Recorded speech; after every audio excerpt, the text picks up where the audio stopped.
Pandanganku tertuju pada sudut dunia, pada indah pelangi kala hujan sepulang bersua. Kutemukan sukar dan senang yang memilah nasib manusia.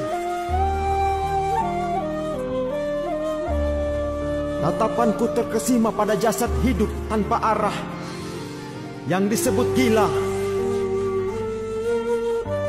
yang duduk dan berjalan hanya berteman lamunan, kekosongan dan tawa, yang tidur pulas tanpa hasrat duniawi berlebih. Yang ku tahu ialah gila sesungguhnya. Kendati masa tak mengurung masalah dalam fana, pada hakikat hidup dunia yang istiqamah pada fata morgana. Masih ku bergulat seputar fikir perihal gila. Entah kegilaan hakiki ialah gerilya jiwa pada kepuasan kuasa sementara, ataukah fasilitas kesadaran yang ditarik sang maharaja, ataukah gila ialah sukma yang dicuri dan dilepas pisahkan dari raga, ataukah gila ialah mereka pemikul tahta dan pangkat yang rajin mengejar puja, atau mereka para wakil Tuhan yang tuhankan diri atas sandingan dusta. Tak sekali kutemui tetua berdahi kehitaman, namun akhlak tak dijaga. Pun kutemui tetua berjanggut panjang keputihan, namun tamak akan dunia. Juga tetua bersalib dan bersanding rosario, namun amanat Tuhan tak dipelihara. Pula tak sekali kutemui hamba musafir yang bersemayam dalam tawaddu dan rahasia,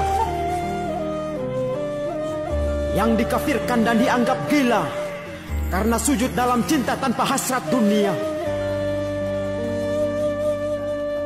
Nalarku mendeteksi bahwa kenal pada sadar ialah yang mengerti hakikat alif hingga ya, perihal alfa dan omega hingga semua sebelum semua, yang memaknai hidup setelah hidup, yang bukan sekedar tanah, yang tidur dan bersujud hingga berzikir di waktu yang sama, yang memaknai akhir bukan sebatas awal masa. Dia yang pahami kemegahan dunia sebatas penjara, dan yang mengerti hakikat ada sebelum ada ditakdirkan hadir sebagai ada. Kudengar mereka yang cerdas berkata seraya menghujat, kalau ulama kenapa tak tenar media? Kalau ulama kenapa tak bergelar dan tak berharta? Kalau ahli kitab kenapa dijauhi dunia?